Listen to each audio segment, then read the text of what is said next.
Nous allons voir dans cette vidéo l'espace de travail de GIMP. Comme tout logiciel Windows, il est composé d'une barre de menu. Il possède également une boîte à outils et d'une boîte de dialogue ici dans laquelle nous pourrons y mettre un certain nombre de panneaux qui sont représentés ici par des onglets. Donc revenons un petit peu sur cette boîte à outils. Vous voyez qu'elle est composée d'une partie principale, supérieure, et d'une partie inférieure. À chaque fois que je vais sélectionner un outil dans sa partie inférieure, vous voyez que les options changent. Ces options permettent d'interagir avec l'outil sélectionné. Je peux organiser aussi les outils de cette boîte à outils en allant dans le menu Fenêtre, Fenêtre ancrable. Je viens chercher ici Outils. Et je vais pouvoir masquer des outils que, par exemple, je n'ai pas l'habitude d'utiliser. Ici, vous avez une petite icône représentant un œil. Si je viens cliquer dessus, cela va masquer les outils. Et donc, je peux réorganiser ainsi mon espace de travail de la boîte à outils.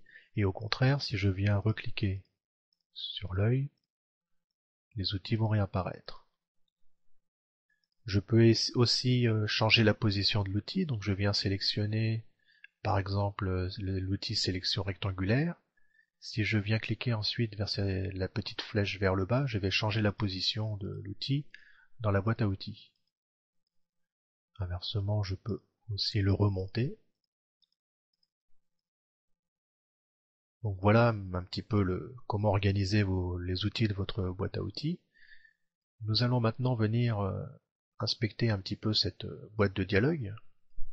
Imaginons que j'ai envie de travailler avec des polices et que je vais donc avoir besoin de ma palette de police qui se trouve ici dans mes fenêtres ancrables. Police.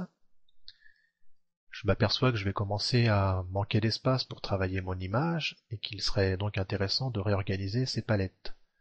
Donc pour ce faire, vous voyez que si je place mon curseur ici, il se transforme en une petite main. Je vais donc pouvoir, avec le bouton gauche en maintenant enfoncé, la déplacer vers ma palette ici. Et donc réorganiser mes palettes sous forme d'onglets et d'avoir un accès rapide aux palettes dont je vais avoir besoin. Inversement, s'il y a des palettes que je n'ai pas besoin, avec lesquelles je n'ai pas envie de travailler, je vais pouvoir, en cliquant avec le bouton gauche et en maintenant enfoncé, la sortir et de venir la fermer. Donc voilà, nous avons vu un petit peu dans cette vidéo l'espace de travail et comment réorganiser les palettes. Je vous invite donc à voir une autre vidéo et poursuivre votre formation de GIMP.